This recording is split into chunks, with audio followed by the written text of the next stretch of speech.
ಎಲ್ಲರಿಗೂ ನಮಸ್ಕಾರ. ನಿಶಾ ಕನ್ನಡ ಚಾನಲ್ಗೆ ಮತ್ತೊಮ್ಮೆ ಪ್ರೀತಿಯ ಸುಸ್ವಾಗತ. ಇವತ್ತಿನ ವಿಡಿಯೋದಲ್ಲಿ ಕೃಷ್ಣ ಜನ್ಮಾಷ್ಟಮಿ ವಿಶೇಷವಾಗಿ ಅವಲಕ್ಕಿ ಲಡ್ಡು ಮಾಡಿ ತೋರಿಸ್ತಾ ಇದ್ದೀನಿ. ತುಂಬಾ ಸುಲಭವಾಗಿ ಮಾಡ್ಬೋದು, ಟೇಸ್ಟು ಸಹ ತುಂಬ ಚೆನ್ನಾಗಿರುತ್ತೆ. ನೈವೇದ್ಯಕ್ಕೆ ನಾವು ಇದನ್ನು ಬೇಗನೆ ಮಾಡ್ಕೊಳ್ಬೋದು. ಬನ್ನಿ ಯಾವ ರೀತಿ ಮಾಡೋದು ನೋಡ್ಕೊಂಬರೋಣ. ಅದಕ್ಕಿಂತ ಮುಂಚೆ ನನ್ನ ಚಾನಲ್ ಇನ್ನೂ ಸಬ್ಸ್ಕ್ರೈಬ್ ಆಗಲಿದ್ದರೆ ಈಗಲೇ ಹೋಗಿ ಸಬ್ಸ್ಕ್ರೈಬ್ ಆಗಿ. ನಾನಿಲ್ಲಿ ಸ್ಟವ್ ಮೇಲೆ ಒಂದು ಪ್ಯಾನ್ ಇಟ್ಕೊಂಡಿದ್ದೀನಿ. ಆ ಪ್ಯಾನ್ಗೆ ನಾನು 1 ಟೇಬಲ್ ಸ್ಪೂನ್ ಆಗೋಷ್ಟು ತುಪ್ಪನ ಹಾಕ್ಕೊಳ್ತಾ ಇದ್ದೀನಿ. ತುಪ್ಪ ಕರಗಲಿ. ತುಪ್ಪ ಬಿಸಿಯಾಗಿದೆ. ಈಗ ಇದಕ್ಕೆ 2 ಕಪ್ ಆಗುವಷ್ಟು ಪೇಪರ್ ಅವಲಕ್ಕಿನ ಹಾಕ್ಕೊಳ್ತಾ ಇದ್ದೀನಿ. ಲೋ ಫ್ಲೇಮಲ್ಲಿ ಇಟ್ಕೊಂಡು ಇದನ್ನು ಹುರ್ಕೊಳ್ಬೇಕು. ಅವಲಕ್ಕಿ ಸ್ವಲ್ಪ ಹುರ್ಕೊಂಡು ಮಾಡ್ಕೊಳ್ಳೋದರಿಂದ ಲಡ್ಡು ಟೇಸ್ಟ್ ತುಂಬ ಚೆನ್ನಾಗಿ ಬರುತ್ತೆ. ನೋಡಿ, ಅವಲಕ್ಕಿನ ಈ ರೀತಿ ಪ್ರೆಸ್ ಮಾಡಿದಾಗ ಇದು ಪುಡಿ ಆಗಬೇಕು. ಅಷ್ಟುವರೆಗೆ ಹುರ್ಕೊಂಡ್ರೆ ಸಾಕು. ಅವಲಕ್ಕಿ ಹುರ್ಕೊಂಡಾದ್ಮೇಲೆ ಸ್ಟವ್ ಫ್ಲೇಮನ್ನು ಆಫ್ ಮಾಡಿ ಈಗ ಇದನ್ನು ಪ್ಲೇಟಿಗೆ ಹಾಕಿಬಿಟ್ಟು ಪಕ್ಕಕ್ಕೆ ಇಟ್ಕೊಳ್ಳೋಣ. ನಂತರ ಸ್ಟವ್ ಮೇಲೆ ಒಂದು ಪ್ಯಾನ್ ಇಟ್ಕೊಂಡಿದ್ದೀನಿ. ಆ ಪ್ಯಾನ್ಗೆ 1/4 ಕಪ್ ಆಗುವಷ್ಟು ಶೇಂಗಾ ಬೀಜನ ಹಾಕ್ಕೊಳ್ತಾ ಇದ್ದೀನಿ. ನಂತರ 1/4 ಕಪ್ ಆಗುವಷ್ಟು ಬಾದಾಮಿನೂ ಸಹ ಹಾಕ್ಕೊಳ್ತಾ ಇದ್ದೀನಿ. ಇದೆರಡನ್ನೂ ಸಹ ಲೋ ಫ್ಲೇಮಲ್ಲಿ ಇಟ್ಕೊಂಡು ಸ್ವಲ್ಪ ಹೊತ್ತು ಹುರ್ಕೊಳ್ಬೇಕು.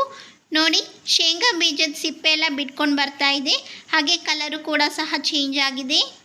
ಈಗ ಇದಕ್ಕೆ 1/4 ಕಪ್ ಆಗುವಷ್ಟು ಹುರ್ಗಡ್ಲೆನ ಹಾಕಿಬಿಟ್ಟು ಲೋ ಫ್ಲೇಮಲ್ಲಿ ಇಟ್ಕೊಂಡು ಹುರ್ಕೊಳ್ತಾ ಇದ್ದೀನಿ.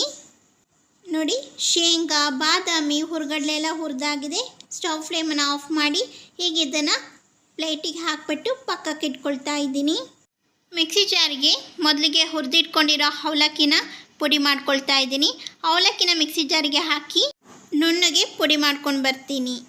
ನೋಡಿ, ಈ ರೀತಿ ಫೈನಾಗಿ ಪೌಡರ್ ಮಾಡಿರುವ ಮಿಕ್ಸನ್ನು ನಾನು ಈ ಮಿಕ್ಸಿಂಗ್ ಬೌಲ್ಗೆ ಹಾಕ್ಕೊಳ್ತಾ ಇದ್ದೀನಿ.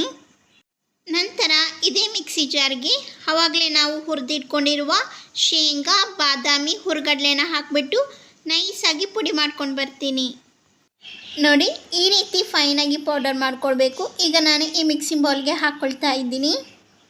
ನಂತರ ಅದೇ ಮಿಕ್ಸಿ ಜಾರ್ಗೆ 3/4 ಕಪ್ ಆಗುವಷ್ಟು ಬೆಲ್ಲನ ಪುಡಿ ಮಾಡಿ ಹಾಕ್ಕೊಳ್ತಾ ಇದ್ದೀನಿ. ಇದನ್ನು ಸ್ವಲ್ಪ ನಾವು ಫೈನಾಗಿ ಪೌಡರ್ ಮಾಡ್ಕೊಂಬರೋಣ.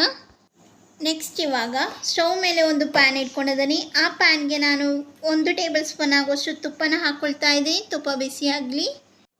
ತುಪ್ಪ ಬಿಸಿಯಾಗಿದೆ. ಅದಾದಮೇಲೆ ಗೋಡಂಬಿ ದ್ರಾಕ್ಷಿನ ಹಾಕ್ಕೊಳ್ತಾ ಇದ್ದೀನಿ. ಲೋ ಫ್ಲೇಮಲ್ಲಿ ಇಟ್ಕೊಂಡು ಇದನ್ನು ಸ್ವಲ್ಪ ಹುರ್ಕೊಳ್ಬೇಕು. ಗೋಡಂಬಿ ದ್ರಾಕ್ಷಿ ಫ್ರೈ ಆಗಿ ಲೈಟ್ ಗೋಲ್ಡನ್ ಕಲರ್ ಬಂದಾದಮೇಲೆ 1/2 ಕಪ್ ಆಗುವಷ್ಟು ಒಣ ಕೊಬ್ಬರಿನ ಹಾಕ್ಕೊಳ್ತಾ ಇದ್ದೀನಿ. ಒಣ ಕೊಬ್ಬರಿನೂ ಸಹ ಹುರ್ಕೊಳ್ಬೇಕು. ಲೋ ಫ್ಲೇಮಲ್ಲಿ ಇಟ್ಕೊಂಡು ಹುರ್ಕೊಳ್ಳಿ. ನೋಡಿ, ಈ ರೀತಿ ಸ್ವಲ್ಪ ಕಲರ್ ಚೇಂಜ್ ಆಗುವವರೆಗೂ ಹುರ್ಕೊಳ್ಳಿ. ನೋಡಿ, ಆವಾಗಲೇ ನಾವು ಪುಡಿ ಮಾಡಿರುವ ಮಿಕ್ಸನ್ನು ಈ ಕಡಾಯಿಗೆ ಹಾಕ್ಕೊಳ್ತಾ ಇದ್ದೀನಿ. ನಂತರ ನಾನು ಬೆಲ್ಲದ ಪುಡಿನೂ ಸಹ ಹಾಕ್ಕೊಳ್ತಾ ಇದ್ದೀನಿ. ಒಂದ್ಸಲ ಚೆನ್ನಾಗಿ ಮಿಕ್ಸ್ ಮಾಡ್ಕೊಳ್ಬೇಕು. ಮಿಕ್ಸ್ ಮಾಡಿದ ನಂತರ ಸ್ಟವ್ ಫ್ಲೇಮನ್ನು ಆಫ್ ಮಾಡ್ಕೊಳ್ತಾ ಇದ್ದೀನಿ. ಈಗ ಇದಕ್ಕೆ 1 ಟೀ ಸ್ಪೂನ್ ಆಗುವಷ್ಟು ಏಲಕ್ಕಿ ಪುಡಿನ ಹಾಕ್ಬಿಟ್ಟು ಚೆನ್ನಾಗಿ ಮಿಕ್ಸ್ ಮಾಡ್ಕೊಳ್ತಾ ಇದ್ದೀನಿ. ಅವಲಕ್ಕಿ, ಬೆಲ್ಲ, ತುಪ್ಪ ಎಲ್ಲ ಸರಿಯಾಗಿ ಮಿಕ್ಸ್ ಮಾಡ್ಕೊಳ್ಬೇಕು. ಚೆನ್ನಾಗಿ ಮಿಕ್ಸ್ ಮಾಡಿದ ನಂತರ 3ರಿಂದ 4 ಟೀ ಸ್ಪೂನ್ ಆಗುವಷ್ಟು ಬಿಸಿಯಾಗಿರುವ ಹಾಲನ್ನು ಹಾಕ್ಕೊಳ್ತಾ ಇದ್ದೀನಿ. ಮತ್ತು ನಾವು ಚೆನ್ನಾಗಿ ಮಿಕ್ಸ್ ಮಾಡ್ಕೊಳ್ಬೇಕು. ಚೆನ್ನಾಗಿ ಮಿಕ್ಸ್ ಮಾಡಿದ ನಂತರ ಈ ರೀತಿ ಸ್ವಲ್ಪ ಮಿಕ್ಸನ್ನು ತಗೊಂಡು ಉಂಡೆ ಕಟ್ಕೊಂಡ್ರೆ ಆಯಿತು. ನಿಮಗೆ ಉಂಡೆ ಯಾವ ಸೈಜ್ನಲ್ಲಿ ಬೇಕು ಆ ಸೈಜ್ನಲ್ಲಿ ತಗೊಂಡು ಉಂಡೆ ಕಟ್ಕೊಳ್ಬೇಕು. ಈ ರೀತಿ ಲಡ್ಡು ಮಾಡ್ಕೊಳ್ಳಿ. ಸರಿಯಾಗಿ ಉಂಡೆ ಕಟ್ಕೊಳ್ಳೋಕೆ ಆಗ್ತಾ ಇಲ್ಲದಿದ್ದರೆ ಇನ್ನೂ ಸ್ವಲ್ಪ ಹಾಲನ್ನು ಹಾಕಿ ಚೆನ್ನಾಗಿ ಮಿಕ್ಸ್ ಮಾಡಿ ಈ ರೀತಿ ಉಂಡೆ ಕಟ್ಕೊಳ್ಬೇಕು. ನೋಡಿದ್ರಲ್ಲ ವೀಕ್ಷಕರೇ, ಕೃಷ್ಣ ಜನ್ಮಾಷ್ಟಮಿ ವಿಶೇಷವಾದ ಅವಲಕ್ಕಿ ಲಡ್ಡು ರೆಡಿಯಾಗಿದೆ. ಈ ವಿಡಿಯೋ ನಿಮಗೆ ಇಷ್ಟವಾದರೆ ಲೈಕ್ ಮಾಡಿ, ಶೇರ್ ಮಾಡಿ.